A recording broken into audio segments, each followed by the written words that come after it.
gracia y la paz de nuestro Señor Jesucristo esté con todos ustedes, hermanos y amigos, querida comunidad cristiana. Espero que se encuentren bien. Todos en la vida hemos pasado por múltiples problemas que para muchos han llegado a ser en algún momento tormentas, graves tormentas, aquellas tormentas con enormes olas que se levantaban contra la barca de nuestra vida y que ya parecíamos sucumbir.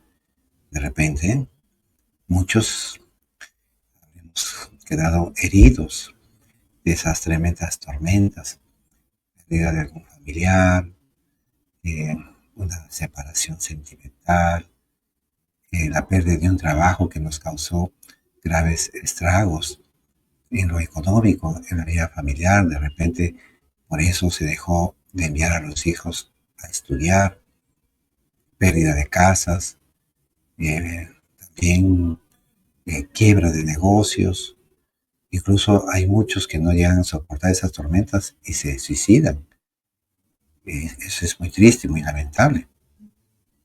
Otros casos muy graves, como por ejemplo, que a nadie se le desea, una violación sexual, que desgarra el corazón, que quiebra el corazón.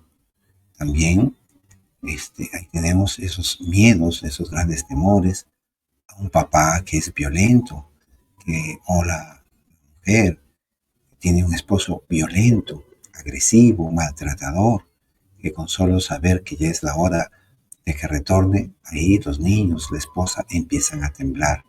O también eso sucede en el trabajo, que se encuentran a veces empleadores o jefes agresivos, violentos en el habla, y que a la persona la humillan y la persona por necesidad a veces tiene que soportar tales humillaciones, y que obviamente se tienen que superar, ¿no? Se tienen que superar. Con la gracia de Dios y con el auxilio de Cristo se pueden superar y se pueden sanar. Así como la persona también pasa estas grandes tormentas, la Iglesia durante los 20 siglos de su existencia también ha pasado por diferentes ataques que vienen tanto de personas del interior como también de las sociedades en las que la Iglesia ha ido fundando nuevos puntos, nuevas parroquias, nuevas diócesis.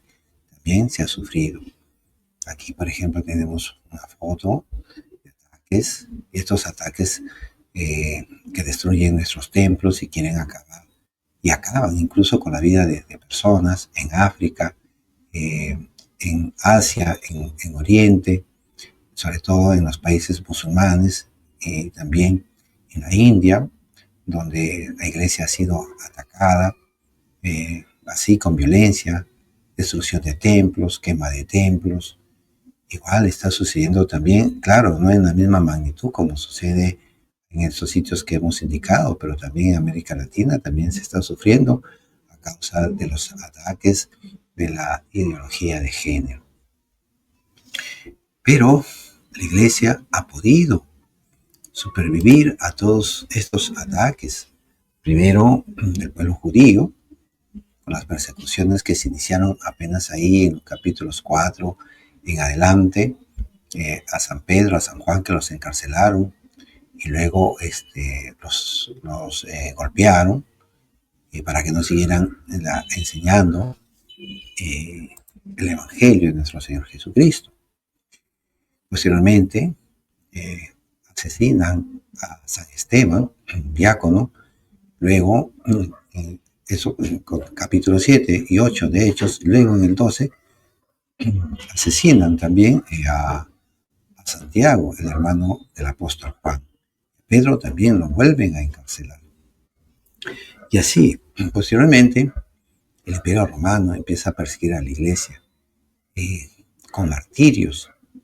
Murieron miles de cristianos martirizados, los quemaban en hogueras en las calles del Imperio Romano, o los lanzaban a las fieras salvajes, y que eran tragados, comidos por estas fieras, estos animales.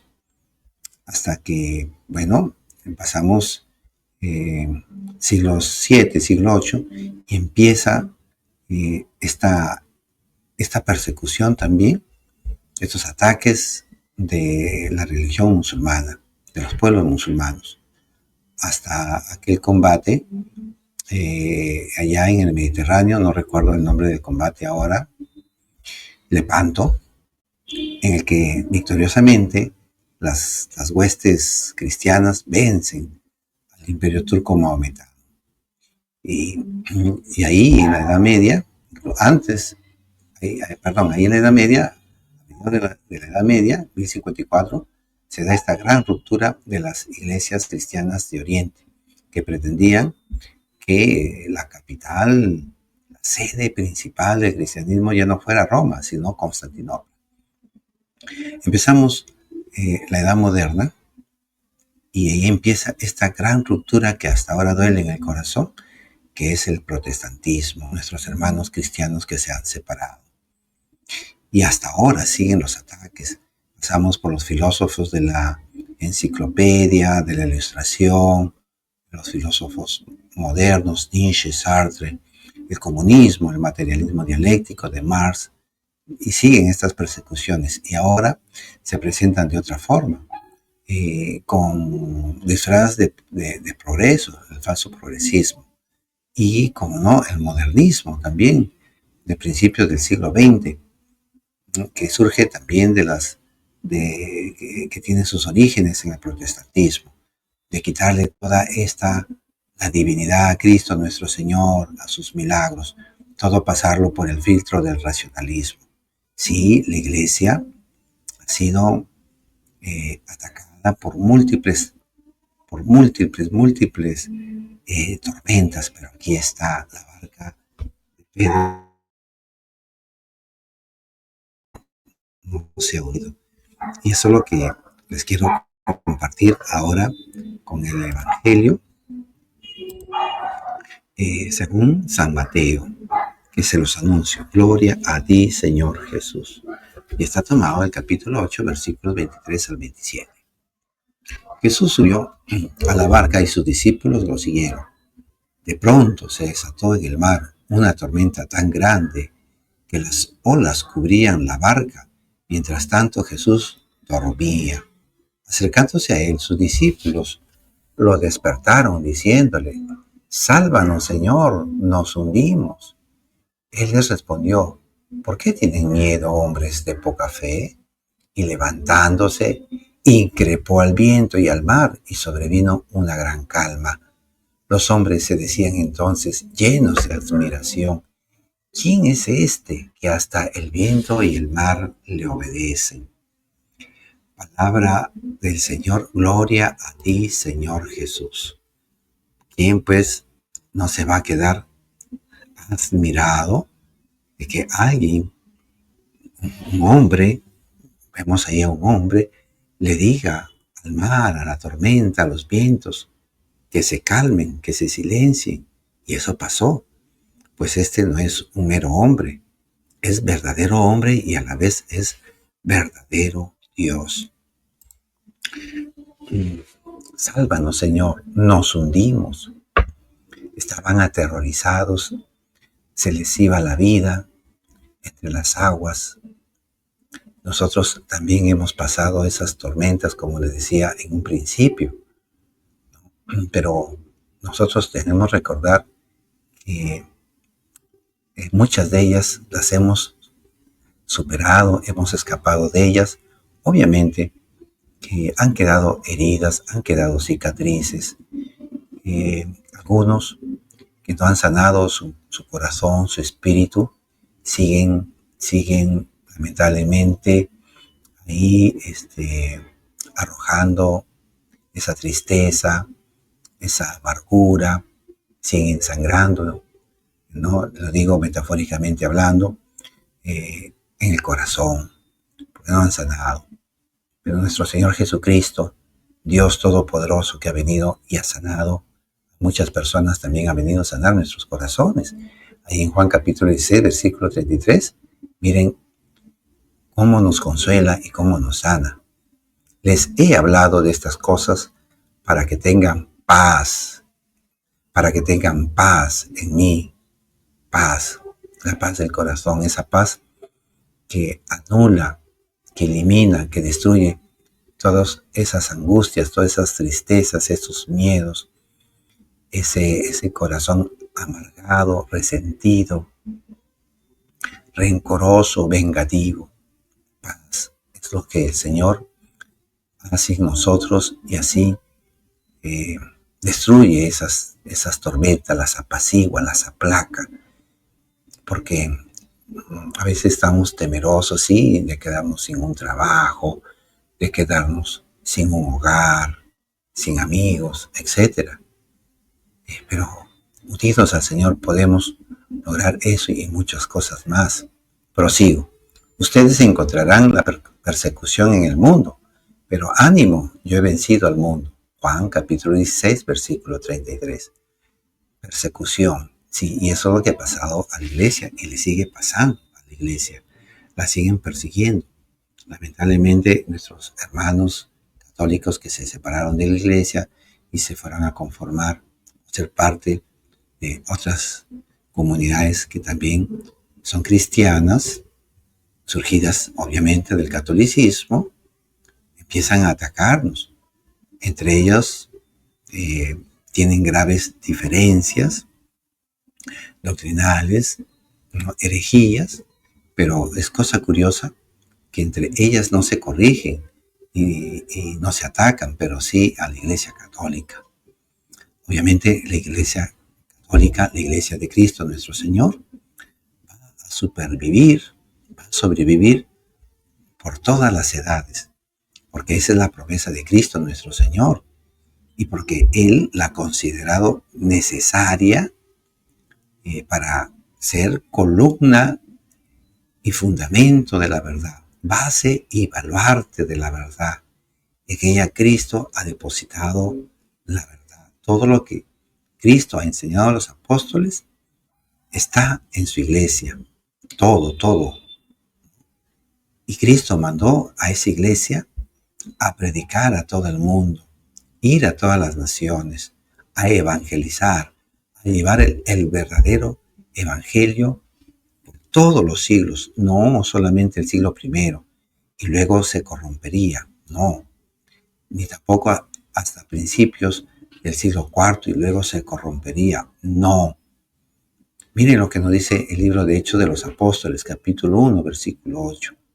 Pero recibirán la fuerza del Espíritu Santo cuando venga sobre ustedes y serán mis testigos en Jerusalén, en toda Judea, en Samaria y hasta los extremos de la tierra. Palabra del Señor, gloria a ti, Señor Jesús. Hasta todos los extremos de la tierra. La evangelización empezó primero en Jerusalén, luego pasó a los alrededores, se sabe de Antioquía, después se sabe de las iglesias en la Asia Menor, o sea, Galacia, Efesios, Listra, etcétera, Esmirna, ¿no? Luego pasaría a Grecia, a todos aquellos, y también a Roma. No se nos habla del norte de África, pero ya tenemos razón en los siglo II, que ya el África, el norte de África ya había sido evangelizada.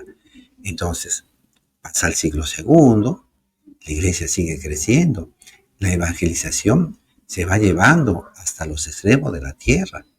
Luego llegamos al siglo XV, llegan los españoles, traen la fe cristiana y empieza en el siglo XVI, XV y XVI, empieza la evangelización en América Latina.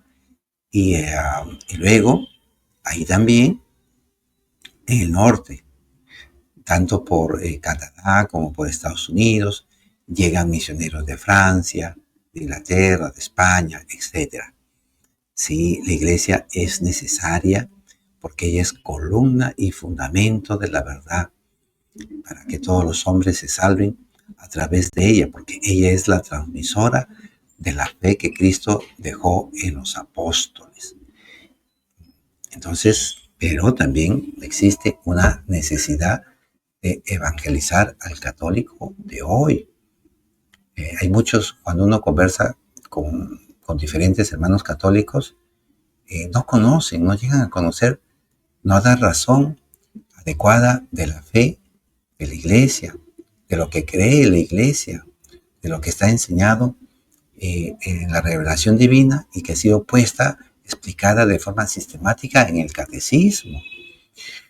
Cuando se les pregunta cosas simples como qué es la Inmaculada Concepción, la encarnación de nuestro Señor Jesucristo, para solamente mencionar cosas sencillas, ¿no?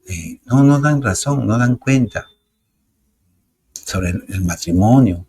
Ahora en la vida moral religiosa, cristiana, como ya he dicho algunas veces, muchos jóvenes ya no llegan al matrimonio, ya no se casan, ya no viven la fe como debe ser y viven en pecado mortal. O sea, esa es una cosa muy triste, muy triste. El pecado está abundando dentro de la iglesia. Cierto de que hay en ciertas partes de Europa, Estados Unidos y algunos otros lugares, que ha habido un crecimiento de número de miembros de la iglesia, de jóvenes con estudios, y entre otras personas, ¿no? Eso, pues, por supuesto que alegra, porque hay muchos más que se salvarán, que llegarán al reino de los cielos. Obviamente, eso ayuda, pero vemos que la gran mayoría del pueblo cristiano, católico, sucumbe, no tienen conocimiento y empiezan a tener creencias que no son las que ha enseñado Cristo, que ha recibido la iglesia. Ahí hay una gran necesidad de evangelizar, no por conocimiento teológico, intelectual, no, para nada, sino sobre todo para la vida de santidad, para la salvación de las almas. Ahora, eso quiere decir que hay que enseñar. ¿Y quién va a enseñar si no es la iglesia? La iglesia a la que Cristo le ha encomendado la enseñanza de lo que Él transmitió, de lo que Él encomendó a la iglesia, para que enseñe correctamente cómo debe ser comprendida la revelación que nos transmitió Cristo. Primero, que lo hizo de manera oral y que posteriormente la iglesia lo fue redactando y fue dejando cartas, libros, lo que llamamos evangelios, las cartas apostólicas, etc. ¿No? Entonces, ahí es necesaria esa correcta interpretación. Por ejemplo, ahí tenemos un caso.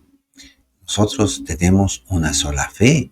Cuando nosotros vemos otras congregaciones que surgieron del catolicismo y que al separarse empezaron a crear un modelo de doctrina diferente a la que la iglesia conoció por siglos. Me estoy refiriendo a la reforma protestante, ¿no?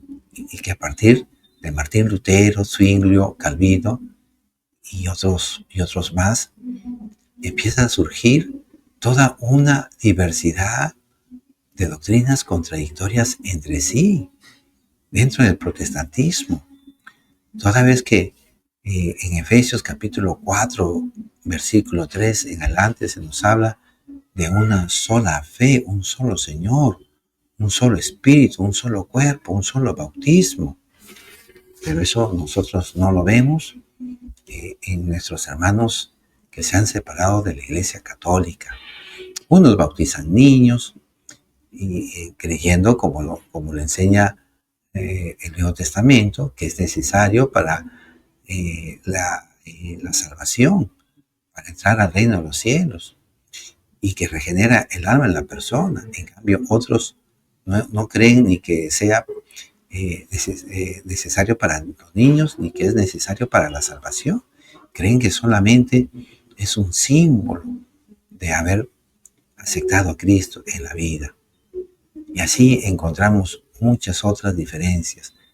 Por ejemplo, entre ellos mismos existe esta contradicción de que la salvación, al modo de Jean Calvin o Juan Calvino, que enseñaba de que solamente son un grupo de personas, los predestinados, los que se van a salvar, y que otros son predestinados al infierno por Dios mismo. Es una doctrina que convierte a Dios en un ser horripilante, un ser malvado. Como Dios, que es pleno amor, como nos enseña la primera carta de San Juan, capítulo 4, versículos 8 y 16, que Dios es amor. ¿Cómo, siendo Dios amor, va a predestinar al infierno a millones de almas? Eso va contra toda lógica y contra la enseñanza de la Biblia. Por eso Cristo, ahí en Mateo capítulo 28, versículo 20, va a dejar un magisterio para que éste enseñe, para que éste interprete la verdadera revelación como debe ser. Y enséñeles, dice Jesús, a cumplir todo lo que yo les he encomendado a ustedes. Yo estoy con ustedes todos los días hasta el fin de la historia. Hermanos, la iglesia jamás se va a hundir en las tormentas, así sean olas gigantes, incluso de problemas que surgen dentro de la iglesia, como esto de algunos sacerdotes pederastas que han causado gravísimo dolor y daño a la iglesia, ¿no? Cristo va a estar, pese a todas estas circunstancias, hasta el fin de la historia. No dice aquí que va a estar hasta el siglo I y que luego la va a aborrecer y que luego en el siglo XVI va a enviar un reformador protestante, o ya para el siglo XIX va a enviar restauradores como son nuestros hermanos mormones o los testigos de Jehová. No, Cristo dice, y yo estoy con ustedes todos los días hasta el fin del mundo. De tal manera que Cristo nos está garantizando que va a haber una correcta interpretación de lo que Él enseñó. Y de esta manera la iglesia se convierte en custodiadora del depósito de la fe, o sea, de la tradición apostólica, lo que Cristo entregó de forma verbal, oral, a los apóstoles, a los 12 apóstoles y los discípulos de esta primera generación, y que luego será transmitida a una segunda generación, que es la de Pablo, de Bernabé y otros de su generación, y que posteriormente Pablo se las va a transmitir a Tito, a Timoteo, a Clemente, entre otros. La iglesia se convierte en esa custodiadora de la fe. Ella la va a conservar sin cambio, sin adulteración, sin agregados y sin restarle nada. Y eso porque va a haber una sucesión apostólica. Como dice San Pablo, le dice a Tito, a Timoteo, ahí en la segunda carta, capítulo 2, versículo 2, lo que has oído de mí, transmíteselo a otros hombres fieles, y que estos a su vez sean capaces de transmitírselo a otros. Ahí tenemos la sucesión apostólica y habla de hombres fieles, es decir, que sí van a guardar esta tradición, lo que has oído de mí, le dice San Pablo a Timoteo.